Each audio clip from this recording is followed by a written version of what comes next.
I'm used to listening to my own voice. I talk a lot. Some of the best conversations have been in my own head.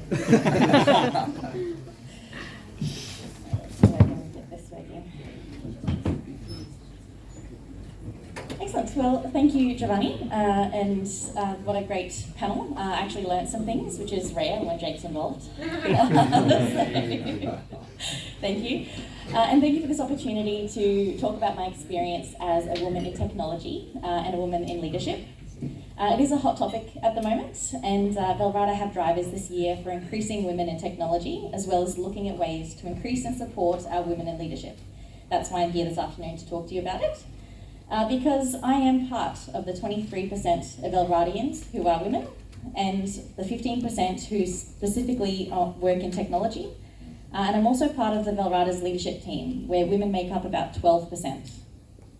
That's almost double the industry average, where only 7% of women in leadership roles across the technology industry. So, yep, we're doing really well. That's about double. And that's me, part of the statistics. So my goal here this afternoon is to share my journey, go over how I've got to this point in my career. I'll share the occasional statistics to potentially raise awareness, offer some guidance, some lessons learned that I've faced, and hopefully help some of the other women emerging throughout Valrada within their careers as well. So let's play a game. I asked ChatGPT what are some of the most common experiences and challenges for women in technology, and it gave me a list. So to keep track of these issues, and the game we're going to play is Women in Technology Experiences Bingo, which I did not know that there was a bingo thing happening already. Total coincidence. So I'll keep it in the corner as I go through my journey to see across my career how many of these statistics I am also a part of. So, my journey thus far, most of you, I've been at Valrada for about 16 months now. Most of you know me. I work with Matt and the Matt's team, Solutions Architect and Queensland Regional Practice Lead. My childhood, where it started, was that I grew up on an Australian cattle station, often surrounded by hundreds of loud, smelly men and thousands of loud, smelly cattle.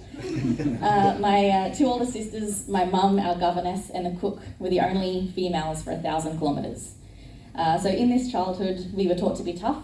We were taught to save our own lives in most situations. And when faced with fear-inducing moments, my dad would teach us to yell or you won't be heard. Stand up or they won't see you.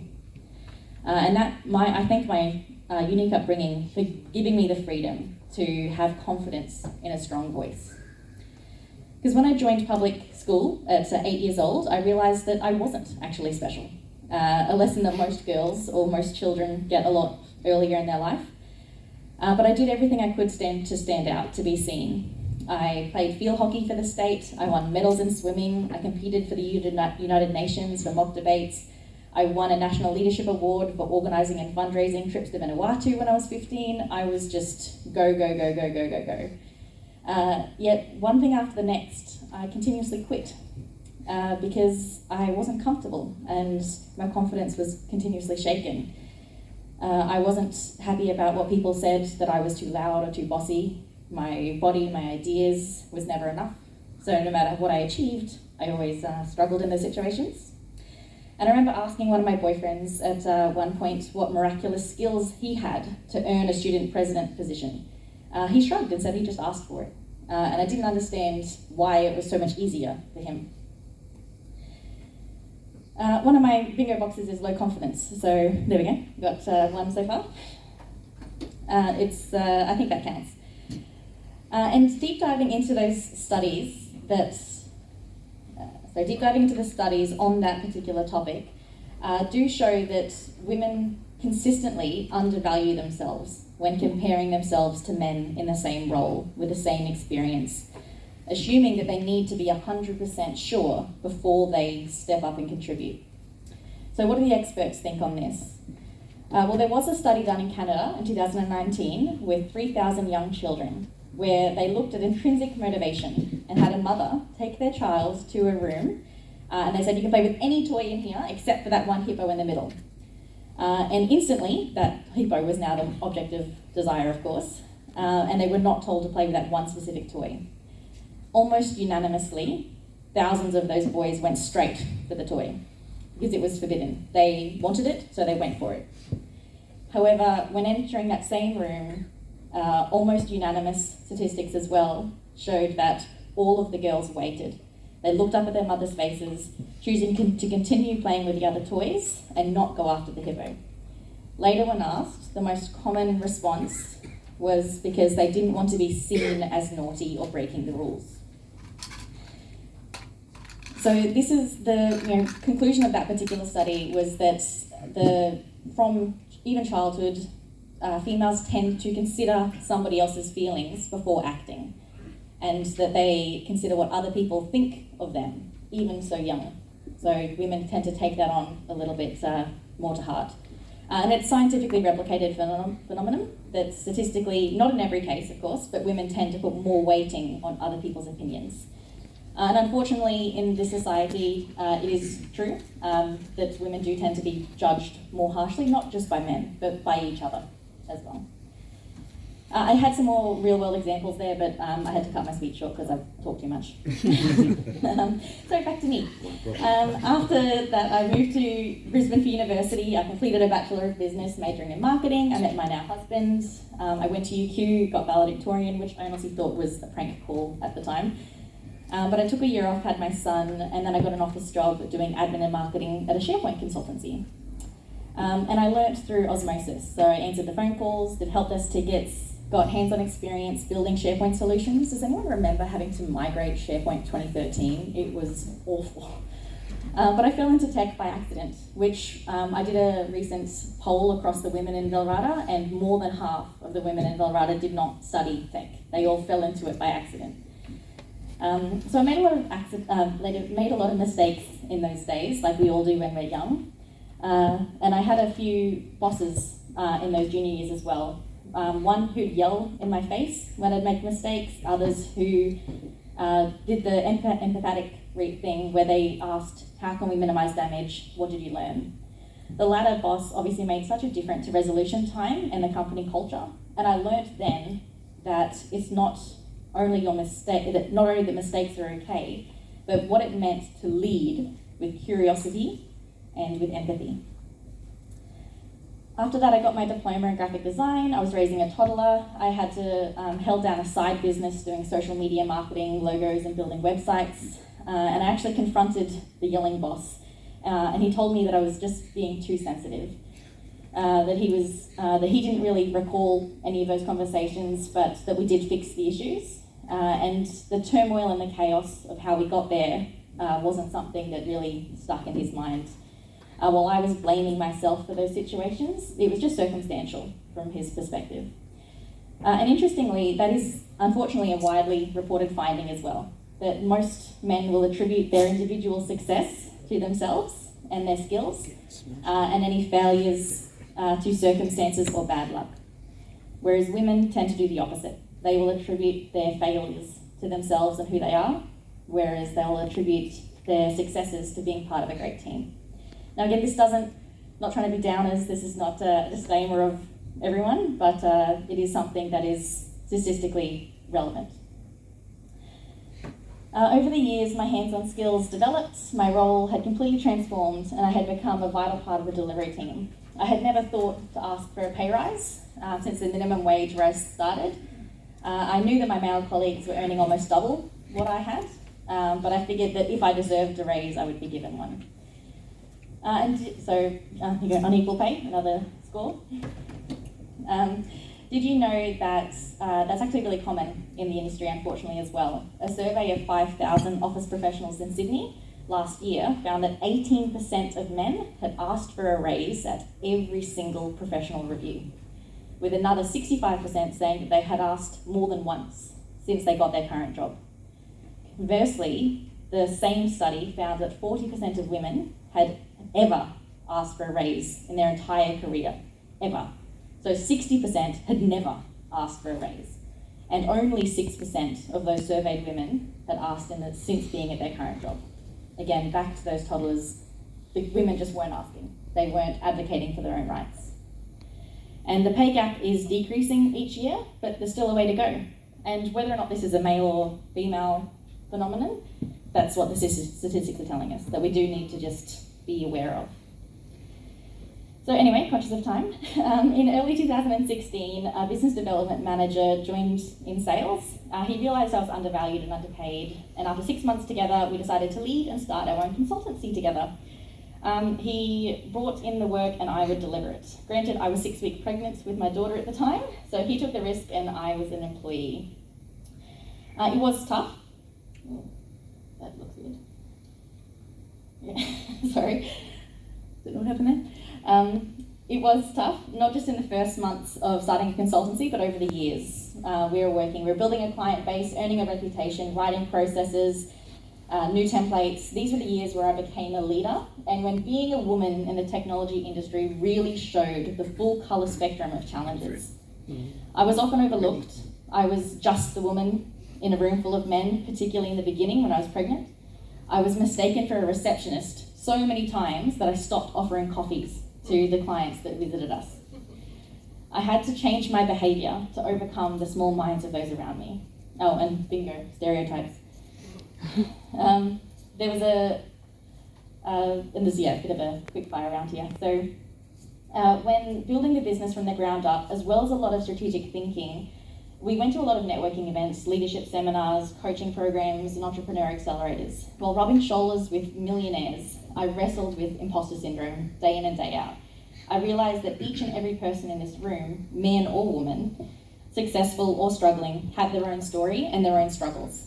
I listened to journeys comparatively harder than mine, and I felt guilt. Or I listened comparatively easier than mine, and I felt pride. My managing director and I had very different managing styles. So to our ever-growing team, during successful periods, stressful periods, I would mother the team, mirroring what I thought was empathy and curiosity that had been shown to me earlier in the team.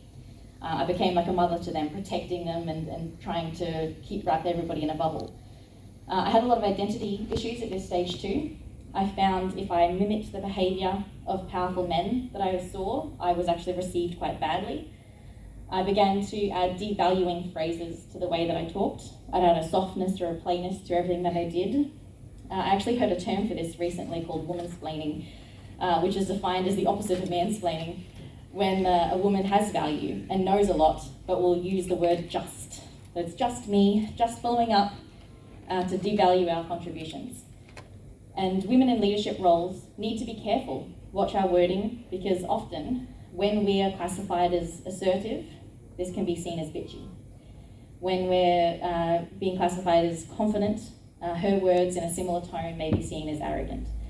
And there's more examples of this. If he's fun, she might be childish, or if he's passionate, she could be emotional.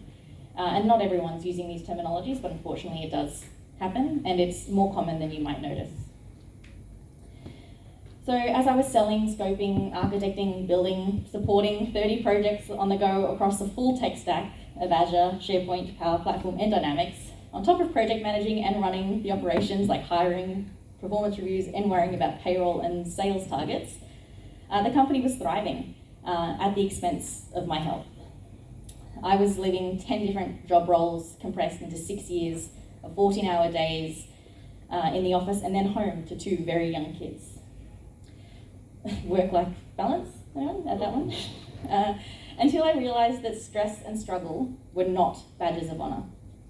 I had to stop comparing myself to everyone else and simply live my own journey.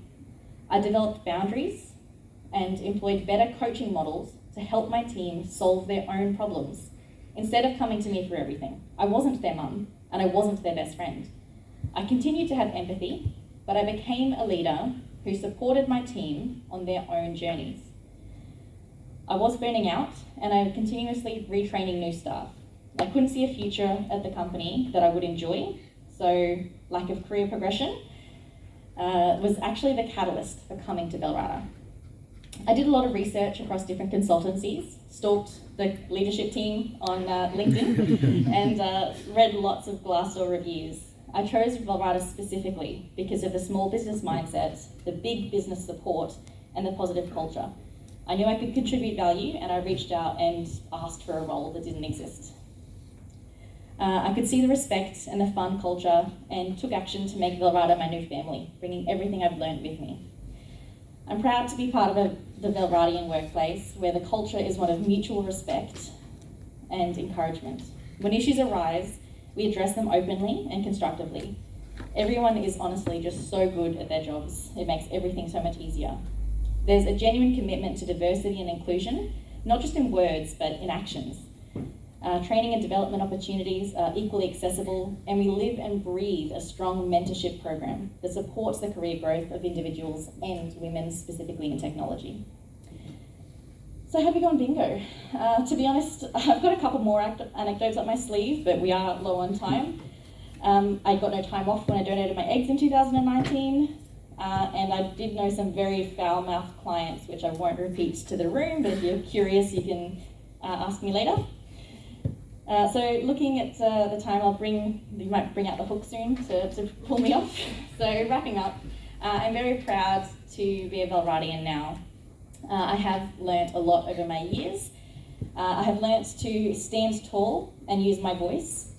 I have learnt to ignore the judgment and from not only external but from within, to stand out authentically. I've learnt the most the most when things are messy and hard, which Jake said earlier, so thanks for stealing that one. I've learnt through endless long battles to have empathy for others and support one another no matter where they're going, whatever they're going through. And for our game, more or less complete bingo, I have lived these core issues that are known within the industry to face women in technology.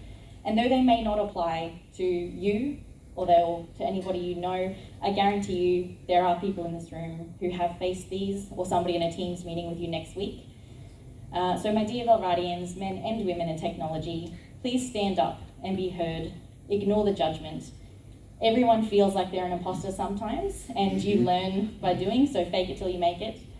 If faced with stereotypes, just speak up and educate. It's their problem, not yours. Put yourself first. Zero tolerance for harassment. Have empathy for others. It's our superpower as women to see things from other people's perspectives. Don't wait to be handed what you think you're worth. Just ask. The worst they can say is no. And be part of the change you want to see. If there's a policy you want, make it known. Speak to Alicia, speak to Kat or your manager who can raise real issues and potentially make a difference for you in your life. Thank you for listening and being part of my journey. Did we have any questions? Well, back to the ever-charging Giovanni. Thank you.